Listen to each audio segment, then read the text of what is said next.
रीनीट 2026 या यूँ कहें कि नीट 2026 का रिज़ल्ट का डेट धीरे धीरे नज़दीक आता जा रहा है। लोग अब उसका बहुत इंतज़ार बेसब्री से बच्चों को है और ऐसा माना जा रहा है कि बहुत जल्दी रिज़ल्ट जो है आउट होगा। हालांकि उसके पहले हो सकता है कि फाइनल आंसर की भी आपको मिल जाए देखने के लिए। तो अगर फाइनल आंसर की देखने को मिलती है तो एक खुशखबरी मैं आपको दे सकता हूँ। हो सकता है कि नीट एनटीए जो है वो आपका एक और सवाल जो जूलॉजी का है उसको भी ड्रॉप कर दे, और अगर वो ड्रॉप होता है तो आपको बोनस 4 की जगह 8 मिल जाएंगे। तो यही आजकल बहस का विषय है कि क्या नीट एनटीए जो है, नीट के जो क्वेश्चन पेपर में एक जूलॉजी का क्वेश्चन है जिसका आंसर जो था वो जो आपको ऑप्शंस दिए गए थे उसमें नहीं है, वो एनसीईआरटी के हिसाब से मैच नहीं करता है, तो क्या उसको भी ड्रॉप माना जाएगा? अगर उसको ड्रॉप मानता है एनटीए तो फिर आपके पास 4 की जगह 8 बोनस मार्क्स होंगे, और एक तरह से बारिश हो जाएगी बोनस मार्क्स की आपके लिए।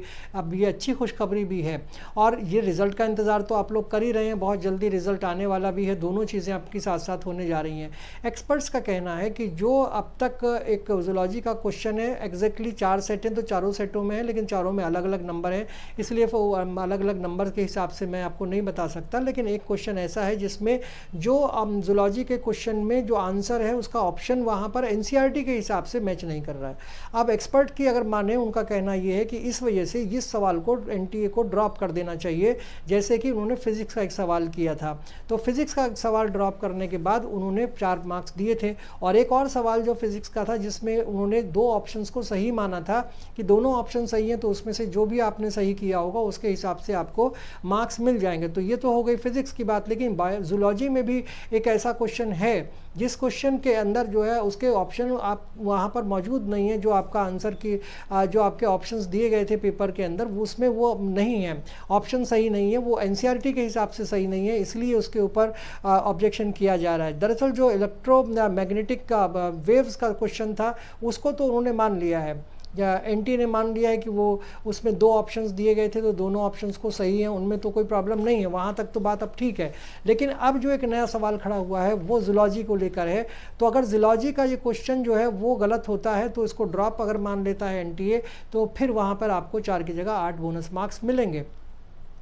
और ये बात एनटीए ने कहा भी है कि जो नीट का जो आपका सिलेबस है वो एनसीईआरटी बेस्ड होता है, सारे सवाल एनसीईआरटी में से आते हैं, लेकिन ऑप्शन अगर वहाँ पर गलत मिल जाए जो एनसीईआरटी से मैच नहीं करे तो फिर उसको सवाल को एनटीए को ड्रॉप मानना चाहिए। तो हो सकता है कि वो 167 क्वेश्चन है, किसी किसी सेट में अलग अलग नंबर होंगे उसके, मैं उसकी बात कर रहा हूँ। तो इस तरह से अगर आप देखें तो उधर एनटीए जो है वो अब इस पर क्या डिसीजन लेगा ये एनटीए के पास है। अब सारी बात कि वो क्या इसके ऊपर सोचता है, क्या वो सही मानता है उस सवाल को या गलत मानता है। लेकिन एक्सपर्ट की माने तो एनसीईआरटी से उसका आंसर जो है वो मैच नहीं कर रहा है। और दूसरी तरफ आपको पता ही है कि जो अभी प्रोविजनल आंसर शीट आई थी उसके बाद बच्चों से ऑब्जेक्शन के लिए कहा गया था, तो करीब 10,000 बच्चों ने बहुत सारे सवालों के ऊपर अपने ऑब्जेक्शन एनटीए के पास भेजे हैं। अभी हालांकि उसका कोई जवाब नहीं आया है, एक्सपर्ट उसकी जाँच कर रहे हैं।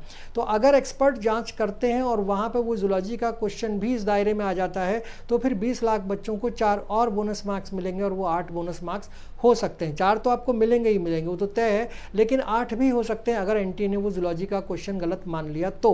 अब ये सवाल होता है कि एनटीए उसके ऊपर क्या अपना फैसला करता है, क्या वर्डिक्ट देते हैं वो लोग, वो तो अभी चूँकि एक्सपर्ट बैठे हुए हैं वो सारी चीज़ों को देख रहे हैं, उनके हिसाब से अगर वो चीज़ें सही होंगी तो फिर उसको नहीं मिलेगा बोनस मार्क्स, लेकिन अगर वो गलत होता है तो फिर आपको बोनस मार्क्स उसके ऊपर मिल सकता है। तो इस तरह से अगर फिजिक्स में भी एक क्वेश्चन के ऊपर 4 बोनस मार्क्स और जूलॉजी के एक क्वेश्चन पर भी 4 बोनस मार्क्स, तो इस तरह से आपको 8 बोनस मार्क्स मिल सकते हैं। अब कर लेते हैं आपकी रिज़ल्ट की बात। तो रिज़ल्ट जो है ओएमआर जो शीट है उस ओएमआर के ऊपर एनटीए ने अब फाइनली एवोल्यूशन का काम शुरू कर दिया है, बहुत तेज़ी से काम चल रहा है। जैसी जानकारी मिल रही है उसके हिसाब से रिज़ल्ट का डिक्लेरेशन भी बहुत जल्दी होने वाला है।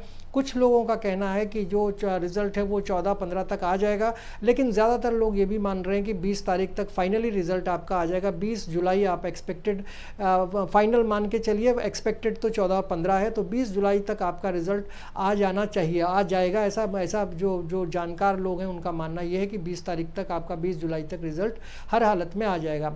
तो एनटीए जो है जूलॉजी के जो क्वेश्चन है अगर उस पर आपको 4 मार्क्स और देता है तो बड़ी चीज़ ये हो जाएगी कि आपके पास जो है वो 8 बोनस मार्क्स मिल जाएंगे और उससे आपकी रैंक, आपका जो स्कोर है उस पर काफ़ी बड़ा फर्क पड़ने वाला है। आपको मेरा वीडियो कैसा लगा इस पर अपनी राय ज़रूर दीजिएगा, लाइक शेयर और कमेंट कीजिएगा और चैनल को सब्सक्राइब ज़रूर कर दीजिएगा। Thank you so much.